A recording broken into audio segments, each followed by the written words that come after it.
ગુજરાતમાં કોંગ્રેસ અને આમ આદમી પાર્ટી વચ્ચેના ગઠબંધનમાં ભરૂચ બેઠકને લઈને ગૂંચવાયેલું કોકડું આખરે ઉકેલાઈ ગયું છે। કોંગ્રેસ અને આમ આદમી પાર્ટી ગુજરાતમાં ગઠબંધનમાં ચૂંટણી લડશે તેવી સત્તાવાર જાહેરાત કરી દેવામાં આવી છે, જેના ભાગરૂપે રાજ્યની 24 લોકસભા બેઠક પૈકી 24 પરથી કોંગ્રેસ અને 2 બેઠકો પરથી આમ આદમી પાર્ટી મેદાનમાં ઉતરશે। ખાસ કરીને ભરૂચની બેઠકને લઈને જે વિવાદ ચાલી રહ્યો હતો એ મામલે પણ સત્તાવાર જાહેરાત કરી દેવામાં આવી છે, જે પ્રમાણે ભરૂચની અને ભાવનગર બેઠક પરથી આમ આદમી પાર્ટી ચૂંટણી લડશે। ભરૂચની બેઠક માટે કોંગ્રેસના દિગ્ગજ નેતા સ્વર્ગસ્થ અહેમદ પટેલની પુત્રી મુમતાઝ પટેલે પોતાનો દાવો કર્યો હતો, તો સ્વર્ગસ્થ અહેમદ પટેલના પુત્ર ફૈઝલ પટેલે પણ આ બેઠક પરથી લડવાનો દાવો કર્યો હતો। આખરે બંને પક્ષોના હાઈકમાન્ડ દ્વારા આ મામલે સત્તાવાર નિર્ણય જાહેર કરી દેવામાં આવ્યો છે।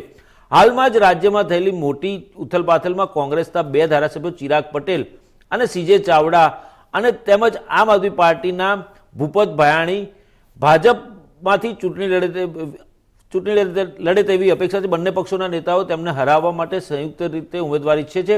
વિસાવદરથી આપના ફાયરબ્રાન્ડ નેતા રેશમા પટેલનું નામ પણ ચર્ચામાં છે। સૂત્રોનું માનીએ તો રાહુલ ગાંધી આ બેઠક છોડવાના પક્ષમાં નહોતા, જ્યારે આમ આદમી પાર્ટીના કન્વીનર અરવિંદ કેજરીવાલે ચૈતર વસાવાને આ બેઠક પરથી ઉમેદવાર જાહેર કરી દીધા હતા। આવી સ્થિતિમાં મોટા નેતાઓ વચ્ચે ફરી એક વખત બંને પાર્ટીઓ વચ્ચે ગઠબંધનનો મુદ્દો સામે આવ્યો હતો। ટોચના સ્તરે સર્વસંમતિ પછી ગુજરાત માટે જોડાણની જાહેરાત કરી દેવામાં આવી છે અને તે પ્રમાણે ભરૂચ અને ભાવનગરની 2 બેઠક ઉપરથી આમ આદમી પાર્ટી પોતાના ઉમેદવારો મેદાનમાં ઉતારશે।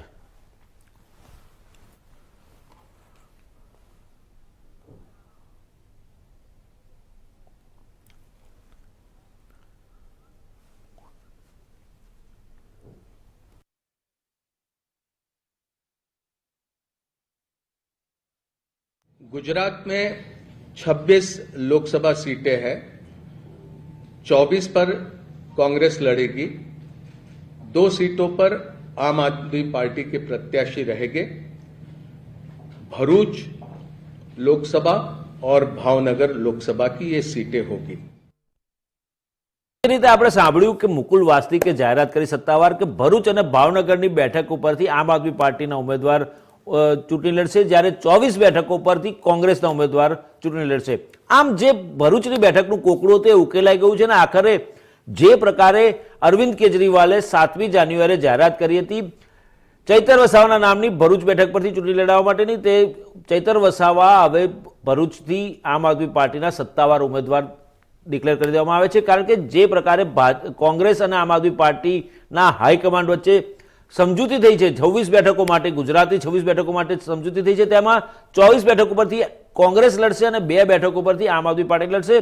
આમ ભરૂચ બેઠક ઉપરથી જે દાવો કરવામાં આવી રહ્યો હતો સ્વર્ગસ્થ અહેમદ પટેલની દીકરી મુમતાઝ પટેલ અને તેમના દીકરા ફૈઝલ પટેલ દ્વારા જે પ્રકારે દાવા કરવામાં આવ્યા હતા કે આ બેમાંથી એક જણ આ બેઠક ઉપરથી ચૂંટણી લડશે અને કોંગ્રેસ જતી નહીં કરે। બીજી બાજુ રાહુલ ગાંધી પણ આ બેઠક છોડવાના મૂડમાં નહોતા, પરંતુ ક્યાંક ને ક્યાંક જે મુદ્દો હતો ગઠબંધનમાં રહીને ગઠબંધન સાથે ચૂંટણી લડવાનો ને ઇન્ડી ગઠબંધનને આગળ ધપાવવાનું, ને જે રીતે ઇન્ડી ગઠબંધનનો એક જ નારો છે કે જે પ્રકારે વડાપ્રધાન નરેન્દ્ર મોદીને હરાવવા માટેનો જે સંકલ્પ લીધો છે ઇન્ડી ગઠબંધને, તેને પાર પાડવા માટે ગઠબંધન મહત્વનું છે, ત્યારે બંને પક્ષોના હાઈકમાન્ડે આખરે નિર્ણય લઈ લીધો અને ભરૂચ અને ભાવનગર બેઠક કોંગ્રેસે જતી કરી અને બંને બેઠક ઉપરથી આમ આદમી પાર્ટીના ઉમેદવાર ચૂંટણી લડશે।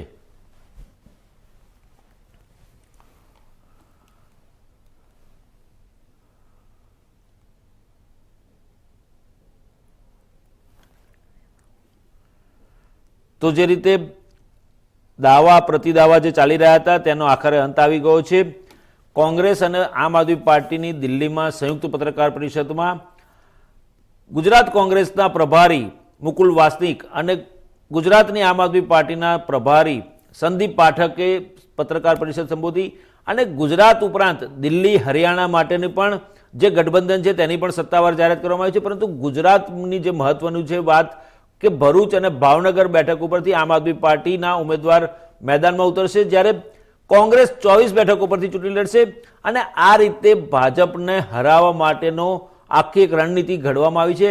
ઇન્ડી ગઠબંધનને ફરી જીવંત કરવામાં આવ્યું છે અને ઇન્ડી ગઠબંધનના નેજા હેઠળ આ બંને પક્ષો રાજ્યમાં 2024ની લોકસભા ચૂંટણી જે 26 બેઠકો છે ગુજરાતની તેમાં ચૂંટણી લડશે। તો આજ મામલે અમારી સાથે ગાંધીનગરથી અમારા સંવાદદાતા જતીન રાવલ જોડાઈ ચૂક્યા છે. જતીન, જે પ્રકારે સત્તાવાર જાહેરાત કરી દેવામાં આવી છે અને ભરૂચનો જે કોકડું હતું, ગૂંચવાયેલું હતું, ભરૂચ માટેની ભરૂચ બેઠકની જે ભાંજગડ હતી, એ ભાંજગડનો આખરે અંત આવ્યો છે. આમ આદમી પાર્ટીના ઉમેદવાર ચૈતર વસાવા સત્તાવાર રીતે આ બેઠક ઉપરથી ચૂંટણી લડશે. કોંગ્રેસે આ બેઠક જતી કરી છે, સાથે ભાવનગરની પણ બેઠક જતી કરી છે. ત્યારે ભરૂચની બેઠક જતી કરી છે, તો આની અસર 2024ની લોકસભા ચૂંટણીમાં કેવી પડશે?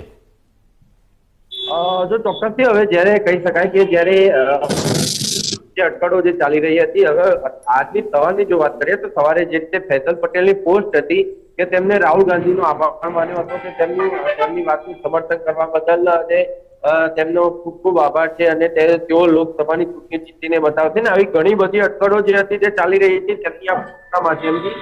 હવે તમામ જે અટકળો હતી એનો આજે કે અંત આવી ગયો છે, કેમ કે જે રીતે સત્તાવાર જાહેરાત જે છે તે હવે ઇન્ડિયા ગઠબંધન હેઠળ જ બંને પાર્ટીઓ જે છે જે ચૂંટણી લડશે તેવી થઈ ચૂકી છે અને 24 સીટો ઉપર કોંગ્રેસ લડશે અને 2 સીટો મહત્વની જે છે કે કહી શકાય કે ભરૂચની સીટ ઉપરથી આમ આદમી પાર્ટીમાંથી ચૈતર વસાવા જે છે તે લડશે. ત્યારે સત્તાવાર જેની જાહેરાત થઈ ચૂકી છે, ત્યારે જે મુમતાઝ પટેલ સ્વર્ગસ્થ અહેમદ પટેલના પુત્રી અને ફૈઝલ પટેલ તેમના પુત્ર, તેમની બંનેની જે રીતે જે વાતો ચાલી રહી છે, અટકળો જે ચાલી રહી છે, તે તમામનો જે છે તે ક્યાંક ને ક્યાંક હવે અંત આવી ગયો છે. હવે જોવાની વાત એ છે કે આ બંને હવે કોંગ્રેસમાં રહી અને કોંગ્રેસનો સાથ આપી અને શું ગઠબંધનનું જે ગઠબંધન કરવામાં આવ્યું છે તેનું પાલન કે બીજો કોઈ ઉપાય અજમાવશે.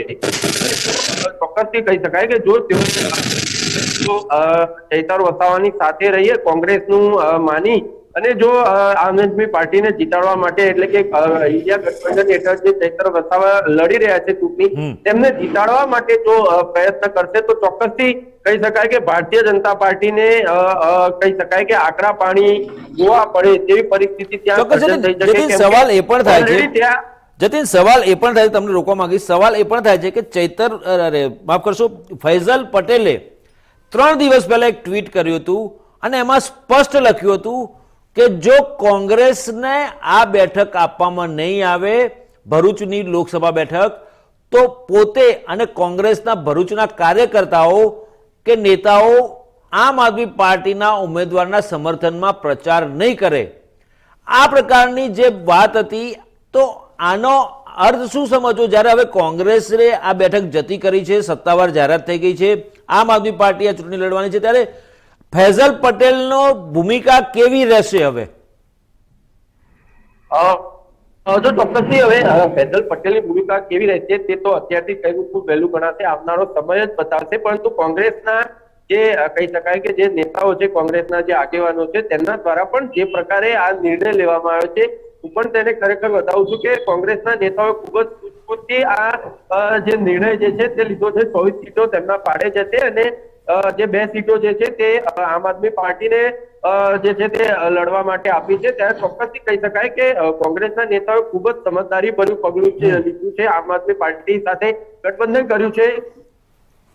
તેમનો લોકસભા 2024માં ક્યાંક ને ક્યાંક કહી શકાય કે ભારતીય જનતા પાર્ટીની જે મનોકામના છે કે 5 લાખ મતોની જંગી લડીથી આ જે લોકસભાની ચૂંટણી જીતવા માટેનો, તેમાં કદાચ તે હસ્તક્ષેપ કરી ત્યારે વાતાવરણ જે છે ઊભું થઈ શકે છે. કેમ કે એક તરફ જો વાત કરીએ તો કોંગ્રેસની, તો કોંગ્રેસમાં બની શકે કે ઘણી બધી જગ્યાઓ એવી છે કે ત્યાં કોંગ્રેસ ગયા લોકસભાની ચૂંટણીમાં પણ જીતી શકે તેવી પરિસ્થિતિ હતી, પરંતુ તે નહોતું જીતી શક્યું, થોડા માર્જિનથી રહી ગયું હતું. હવે આ વખતે જયારે આમ આદમી પાર્ટીનો સાથ છે ત્યારે ચોક્કસથી તે ક્યાં કદાચ જીત હાસિલ કરી શકે, પરંતુ એની વિપરીત પરિસ્થિતિ જો જોવા જઈએ તો જે તે સમયે લોકસભાની જયારે ગયા વખતની ચૂંટણી હતી ત્યારે કોંગ્રેસ દિગ્ગજ નેતાઓ હતા.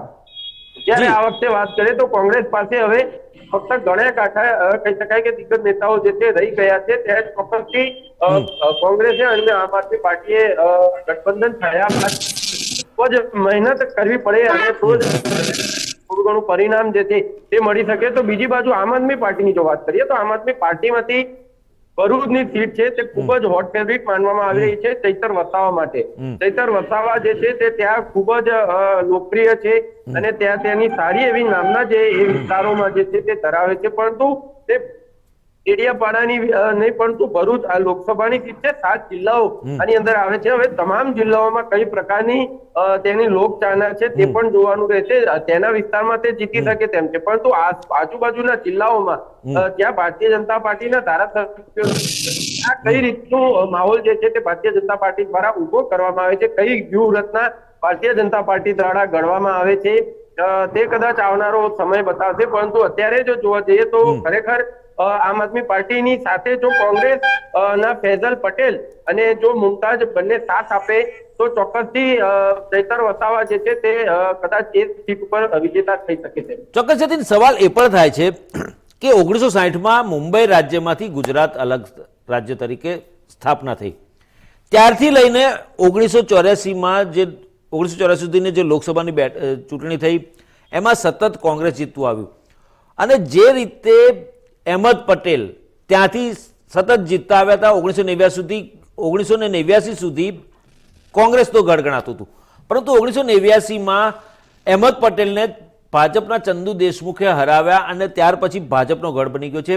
અને લગભગ છેલ્લા 35 વર્ષથી કોંગ્રેસ આ બેઠક કોઈ પણ સંજોગોમાં જીતી શક્યું નથી. ત્યારે જે પ્રકારના આકલન કરવામાં આવે, જે પ્રકારના સમીકરણો અને જે પ્રકારની વિચારણા કરવામાં આવી, અરવિંદ કેજરીવાલે પણ દાવો કર્યો કે જો 35 વર્ષથી કોંગ્રેસ આ જીતી શક્યું નથી તો આ વખતે કઈ રીતે જીતી શકશે, કારણ કે છેલ્લી ચૂંટણીમાં પણ કોંગ્રેસના ઉમેદવારને ખાસ એવા મતોના માર્જિનથી હાર્યા હતા.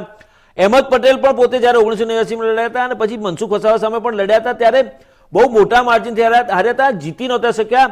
તો આ સંજોગોમાં અરવિંદ કેજરીવાલે જે તર્ક લગાવ્યો હતો, લોજિક લગાવ્યું હતું કે 35 વર્ષથી જીતી નથી શક્યું કોંગ્રેસ, તો કોંગ્રેસ આમાં જીતી નહીં શકે. આ વખતે એના કરતાં સારું છે કે ચૈતર વસાવા આદિવાસી નેતા છે અને આમ આદમી પાર્ટીના ઉમેદવાર છે, ધારાસભ્ય છે, ત્યારે એમને ચૂંટણી લડાઈએ તો ચોક્કસ કંઈક ફરક પડી શકશે. તો આ તર્કના આધાર ઉપર જ આ ડિસિઝન લેવાયું હોય એવું લાગી શકે છે આપને? જો ચોક્કસથી જે રીતે કોંગ્રેસના નેતાઓ અને આમ આદમી પાર્ટીના નેતાઓ વચ્ચે જે ગઠબંધન વિશે જે ચર્ચા થઈ હશે અને તેમાં જે તર્ક વિતર્કો કરવામાં આવે છે તેમાં ચોક્કસથી આ એક તર્ક હોઈ શકે છે કે કોંગ્રેસમાં અત્યારે હવે એ વિસ્તારમાં જો વાત કરીએ, ચલો મુમતાજ પટેલ અને ફૈઝલ પટેલને એક બાજુ જોઈએ તો મુમતાજ પટેલની વાત કરીએ, મુમતાજ પટેલ અત્યારે સક્રિય થયા છે રાજકારણમાં, ચોક્કસથી થયા છે, પરંતુ જે તે સમયે જ્યારે સ્વર્ગસ્થ અહેમદ પટેલ તેમના પિતા જ્યારે રાજકારણમાં હતા ત્યારે તેમની કોઈ સક્રિય જે તેઓ રાજકારણમાં તે સક્રિય હતા નહીં અને હવેથી તેઓ સક્રિય થયા છે. ચોક્કસથી હજુ પણ ઘણા બધા તેમના સમર્થકો, કોંગ્રેસના સમર્થકો કે મુમતાજ પટેલના સમર્થકો અત્યારે પણ હશે ત્યાં, અને બની શકે કે તેમની સાથે તેમની ભાવનાઓ પણ જોડાયેલી હોય કેમ કે અહેમદ પટેલને લઈને, પરંતુ હવે એટલા બધા પણ લોકો ન હોય કે જે ત્યાં લોકસભાની ચૂંટણી જીતી શકે, કેમ કે તે ફક્ત તેમના વિસ્તારમાં ક્યાંક ને ક્યાંક બની શકે કે કદાચ કોઈ સીટ આપવામાં આવે ધારાસભ્ય માટેની તો કદાચ થોડા ઘણા વોટો તે લઈ જાય, જીતી જાય એવું નથી કહેતો, પણ કદાચ થોડા ઘણા વોટો તે ત્યાં લઈ જઈ શકે તેમ છે, વોટ શેરિંગ કરી શકે તેમ છે. પરંતુ ચોક્કસથી લોકસભા 2024 ની ચૂંટણી છે ત્યારે લોકસભાની સીટ જો તેમને આપવામાં આવે તો એટલા બધા તેમના સમર્થકો ન હોઈ શકે જેટલા ચૈતર વસાવાના સમર્થકો છે.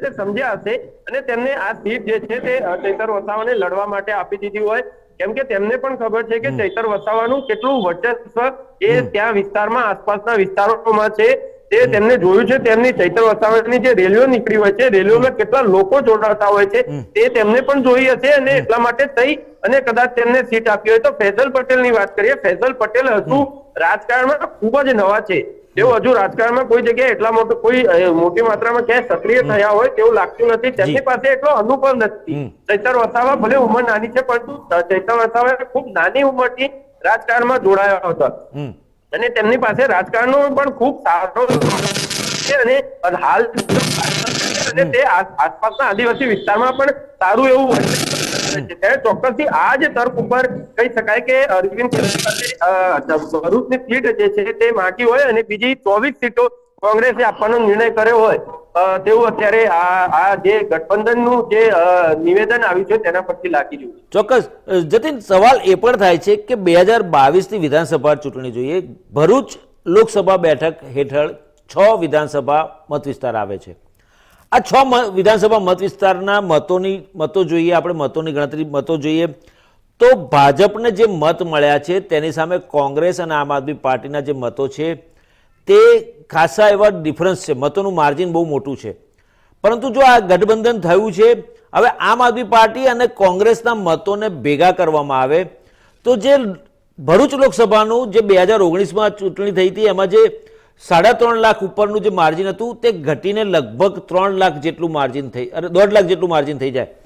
આ 1.5 લાખ જેટલું માર્જિન થાય. અને બીજું, ભારતીય ટ્રાઇબલ પાર્ટી, છોટું વસાવાની પાર્ટી, અપક્ષ ધારાસભ્ય, આદિવાસીઓમાં મોટું દિગ્ગજ નામ, આદિવાસીઓના મોટા નેતા, આદિવાસીઓના મસીહા તરીકે જેમની ગણતરી થાય છે વર્ષોથી, તેવા છોટું વસાવાના પાર્ટીના પણ જો મત આ ગઠબંધન સાથે જોડાણ કરે અથવા જોડાય અને સમર્થન આપે તો એમના મત પણ આમાં સામેલ થાય.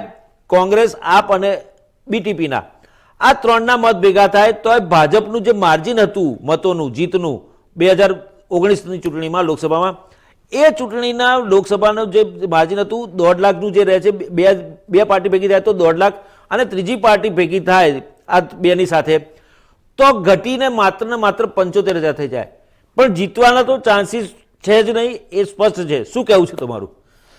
ચોક્કસથી અભિજીત ભાઈ આપને જણાવી દઉં કે જે રીતે ચોક્કસથી આ જે માર્જિન છે તે ક્યાંક ને ક્યાંક જો ત્રણેય પાર્ટીઓ ભેગી થાય તો પણ જો લોકસભા 2019 ની વાત કરીએ તો ચોક્કસથી ત્યાં સુધી નહોતા પહોંચી શકતા. પણ તે વખતે ચૈતર વસાવા પણ નહોતા, તેઓ એટલી નામના પણ નહોતા ધરાવતા. તેઓ લોકોએ ઘણા બધા અત્યારે જે લોકો તેમની સાથે જોડાયા છે તેઓ લોકો એમની સાથે નહોતા જોડાયેલા. તેઓ વખતે છોટું વસાવા સાથે મળી અને ક્યાંક ને ક્યાંક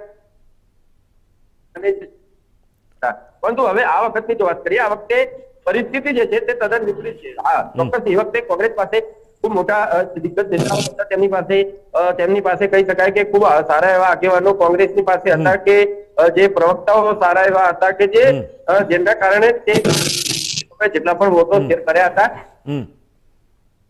અત્યારે કદાચ ન કરી શકે. પરંતુ તેનાથી વિપરીત જોવા જઈએ તો અત્યારે આમ આદમી પાર્ટી જે છે તે ખૂબ મજબૂત છે. ચૈતર વસાવા જે છે, આમ આદમી પાર્ટી નહીં કહું પણ ચૈતર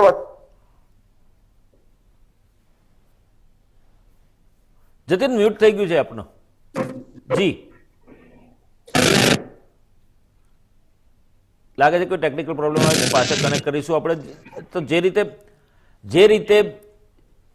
જે રીતે આમ આદમી પાર્ટીને ફાળે ગઈ છે ભરૂચ અને ભાવનગર ઇન્ડી ગઠબંધનમાં, અને જે પ્રકારના ભરૂચની બેઠક ઉપરથી આમ આદમી પાર્ટી ચૂંટણી લડવાની છે, ત્યારે ક્યાંક ને ક્યાંક કોંગ્રેસના દિગ્ગજ નેતા સ્વર્ગસ્થ અહેમદ પટેલના પરિવારની એમની પુત્રી અને પુત્રમાં ક્યાંક ને ક્યાંક નારાજગી જોવા મળી શકે છે. પરંતુ જે પ્રકારના સમીકરણો ગોઠવવામાં આવ્યા છે અને જે પ્રકારનો દાવા કરવામાં આવે છે, તો આ વખતે 2024ની લોકસભા ચૂંટણીમાં ભાજપને સામે ગુજરાતમાં આમ આદમી પાર્ટી અને કોંગ્રેસનું ગઠબંધન ચૂંટણી લડવાનું છે. 24 બેઠકો પરથી કોંગ્રેસ લડવાનું છે, 2 બેઠકો પરથી આમ આદમી પાર્ટી લડવાનું છે, ભરૂચ અને ભાવનગર. અને આ બંને બેઠકો માટે તેમણે પોતાના સત્તાવાર ઉમેદવારોના નામની જાહેરાત પહેલેથી જ કરી દીધી છે. ત્યારે ભરૂચ બેઠક ઉપરનો ખરાખરીનો જંગ જોવા મળશે, કારણ કે જો નારાજ થયા મુમતાઝ પટેલ અને ફૈઝલ પટેલ, ટિકિટ નથી ફાળવી અને કોંગ્રેસના ફાળેથી જતી રહી છે અને કોંગ્રેસે આ બેઠક આમ આદમી પાર્ટીને આપી દીધી છે, ત્યારે આ બંને જે